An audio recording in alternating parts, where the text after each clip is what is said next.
plus, mieux vaut tout lire, même les petits caractères. C'est l'un des derniers leaders historiques des Palestiniens encore en vie. Mahmoud Abbas, alias Abou Mazen, était de passage cette semaine en Suisse. Il est l'invité exceptionnel de Mise au Point.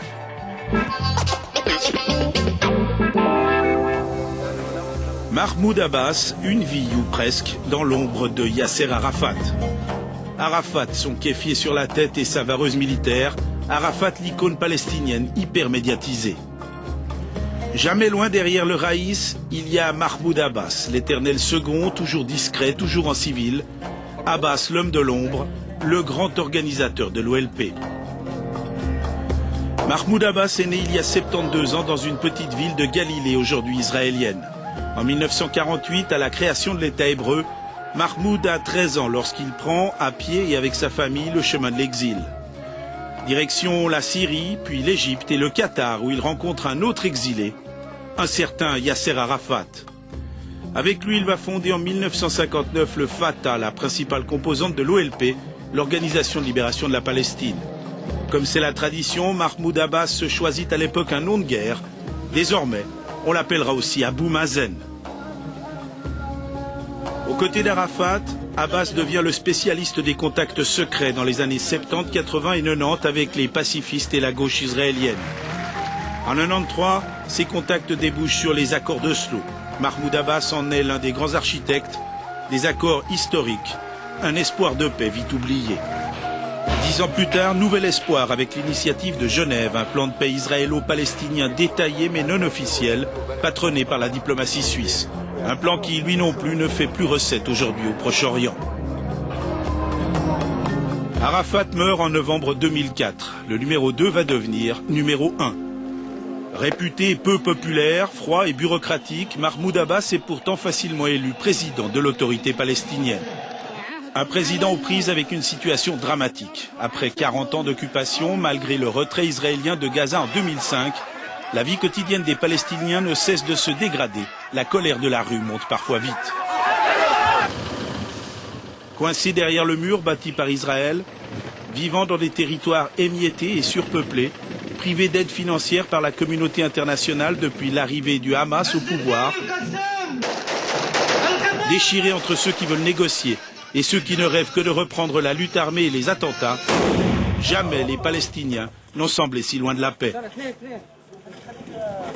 Dans ce contexte, voir Mahmoud Abbas débarquer en Suisse pour le vernissage d'une exposition de trésors archéologiques de Gaza au musée d'art et d'histoire de Genève, voilà qu'il y a de quoi surprendre. Et c'est pourtant bien dans l'enceinte de ce musée, au milieu d'une nuée de gardes du corps et de journalistes, que nous avons rencontré Mahmoud Abbas. C'était ce jeudi, en milieu de journée. Monsieur le Président, bonjour et merci beaucoup d'avoir accepté notre invitation. Pour commencer, je dois vous dire que je suis un peu surpris de vous voir ici, vous, le président de l'autorité palestinienne, dans un musée. L'archéologie est-elle donc si importante pour vous ? Sans le moindre doute, l'archéologie est extrêmement importante pour nous, car elle représente notre histoire, l'histoire de notre région, l'histoire de notre pays. C'est un pays qui se prolonge dans l'histoire et qui vient de l'histoire depuis 6000 ans. Il y a eu un passage de plusieurs civilisations et de tant de peuples. Donc, il s'agit là de quelque chose de très important pour nous. Nous recherchons notre indépendance, notre sécurité, notre stabilité. Et en même temps, nous sommes à la recherche de notre passé, de notre histoire et de notre civilisation. Nous accordons beaucoup d'importance au fait qu'il y ait accord, entente entre les civilisations et non pas affrontement entre elles. En plus de cette exposition, la ville de Genève participe au projet de bâtir un musée d'archéologie dans les territoires. Mais quand on voit les conditions de vie des Palestiniens, on se demande si c'est vraiment une priorité. Un musée, c'est quand même un luxe, non ? Nous pensons que tout est nécessaire. L'école est nécessaire, l'hôpital est nécessaire, les routes sont nécessaires et le musée également. Donc, je vous le dis, je vous fais une surprise. Nous avons l'intention, l'idée de construire un musée à Bethléem, car nous voulons conserver notre histoire. Cette archéologie, ces antiquités représentent l'histoire de notre région et elles sont aussi importantes que les autres aspects de la vie humaine. Je voudrais maintenant parler du rôle de la Suisse. Depuis plusieurs années, la Suisse veut jouer un rôle actif dans les efforts de paix entre Israël et les Palestiniens. D'après vous, ce rôle pourrait-il être accru? La Suisse devrait-elle faire plus?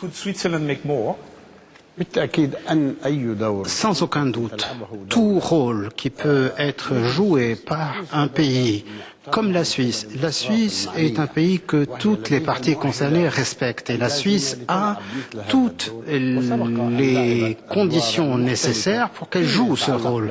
D'ailleurs, la Suisse a joué des rôles semblables auparavant en vue de l'opération de paix. Et je crois que la Suisse doit bouger davantage, car tant les Israéliens que les Palestiniens accueilleront une telle action de la part de la Suisse. Il y a 3 ans, ici même à Genève, fut signée la fameuse initiative de Genève, un projet de plan de paix très détaillé qui avait été discuté entre personnalités pacifistes israéliennes et palestiniennes. Ce plan suscita de grands espoirs au Proche-Orient, mais aujourd'hui, on n'en entend plus vraiment parler.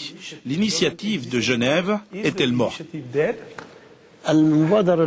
Cette initiative n'est pas défunte. C'est une initiative qui est là, qui vit. Et elle joue un rôle important pour le rapprochement des points de vue. Elle n'est peut-être pas suffisante. Elle n'a peut-être pas traité de toutes les questions qui se posent. Mais il s'agit d'un pas, d'une initiative. Et je remercie tous ceux qui y ont participé. Les autorités suisses, les autorités palestiniennes et également les autorités israéliennes. Il n'est pas nécessaire que l'initiative réussisse à 100%, mais il faut qu'il y ait une tentative, un essai. Et s'il y a échec, eh bien, il y a une autre tentative, un autre essai, et puis une autre, et puis un autre, jusqu'à ce que nous arrivions à la paix, car la paix est très importante et mérite que nous essayions beaucoup de fois. Aujourd'hui, la personne avec qui vous allez devoir discuter de cette paix, c'est le Premier ministre israélien Ehud Olmert. Vous le connaissez depuis longtemps, vous l'avez rencontré encore récemment. Quel type d'homme est-il ? Monsieur Olmert est un politicien israélien qui a une grande expérience. Il a été maire de Jérusalem, il a été ministre du gouvernement de Sharon, puis il a été vice-premier ministre et maintenant il est premier ministre du gouvernement israélien qui représente le parti Kadima. Pensez-vous qu'il est possible d'arriver à la paix avec lui ? Nous donnons le préjugé favorable. Nous pensons que nous sommes prêts à la paix avec n'importe qui serait élu par le peuple israélien. Nous ne considérons pas le passé d'une personne. Nous tenons compte du fait que la personne est élue par le peuple israélien. Et à partir de là, nous traitons avec la personne en tout sérieux et en toute confiance, car nous pensons que cela nous fait arriver à la paix. Monsieur le Président, j'ai lu il y a quelques jours un article de presse qui affirmait qu'au fond, beaucoup d'Israéliens ne croient plus que la paix soit possible. Ils se sentent en sécurité derrière le mur, ils voient que leur économie s'améliore, alors ils se disent continuons comme ça, que les Palestiniens se débrouillent. Nous n'avons plus besoin d'une paix définitive. Est-ce que cela vous inquiète ? Je ne pense pas que ces idées soient correctes. Il s'agit de choses conjoncturelles. La stabilité est également temporaire. La sécurité aussi. Nous sommes en train de penser à une paix éternelle, une justice éternelle, des solutions permanentes. Donc tous ceux qui pensent que les Israéliens vivent en paix maintenant font défaut. Ils font fausse route. Les Israéliens sont nos voisins et nous tous avons besoin d'une solution. Donc il ne faut pas que vous vous regardiez vous-même, mais il faut également regarder ce dont votre voisin a besoin. Du côté palestinien, il y a le problème du Hamas. Il y a quelques jours, le Hamas a déclaré que la trêve conclue avec Israël n'avait plus de raison d'être. En Europe, beaucoup pensent qu'avec le Hamas, il est impossible d'arriver à la paix. Je ne crois pas que cela soit juste. C'est même faux. Car celui qui a déclaré la fin de la trêve n'est pas Hamas, mais hier, le gouvernement palestinien, avec le président Haniyeh, a confirmé que la trêve existait, qu'elle devait être renforcée et se poursuivre. Et ceux qui parlent d'une fin de la trêve ne représentent pas Hamas. C'est pour cette raison que je dis pourquoi est-ce qu'il n'y aurait pas de paix avec Hamas ou avec le gouvernement palestinien actuel qui est composé de membres du Hamas et d'autres aussi. J'ai aujourd'hui 46 ans et depuis que je suis enfant, j'entends parler du Proche-Orient comme une région de guerre et de sang. Il y a eu beaucoup de plans de paix. Il y a eu les accords d'Oslo, l'initiative de Genève, la feuille de route. Aujourd'hui, il y a ce nouveau plan de paix présenté par la Ligue arabe. Un projet que vous avez qualifié de plus importante proposition à Israël depuis 1948. Mais pourquoi devrions-nous être plus optimistes avec ce plan qu'avec tous les autres ? Moi, je crois que tout cela s'explique par la difficulté du problème, de sa complexité. Et il faut beaucoup d'efforts. Parfois, le problème semble même impossible à résoudre. Mais quand nous avons signé les accords d'Oslo et que nous avons commencé, tout le monde pensait que cela ne serait pas possible. Malgré cela, nous sommes arrivés à la déclaration d'intention et de principe d'Oslo. Il y a eu des obstacles, évidemment, entre-temps. Mais il faut revenir à la charge. Il ne faut pas perdre espoir, car perdre espoir ne rime à rien aujourd'hui. Vous êtes un jeune encore et vous verrez bientôt la paix dans cette région du Proche-Orient. Monsieur le Président, vous avez aujourd'hui 72 ans et j'ai lu quelque part que vous aimeriez bien prendre votre retraite. Est-ce qu'il n'y a pas des jours où vous vous dites « ça suffit, j'en ai assez de tous ces combats, je laisse tout tomber et je vais m'occuper de mon jardin » ?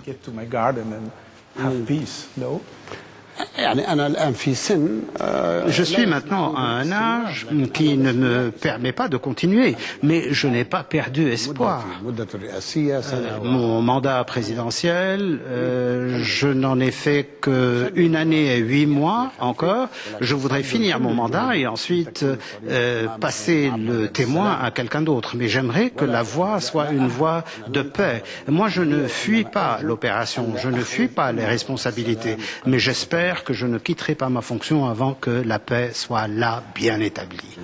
Monsieur le Président Mahmoud Abbas, merci beaucoup.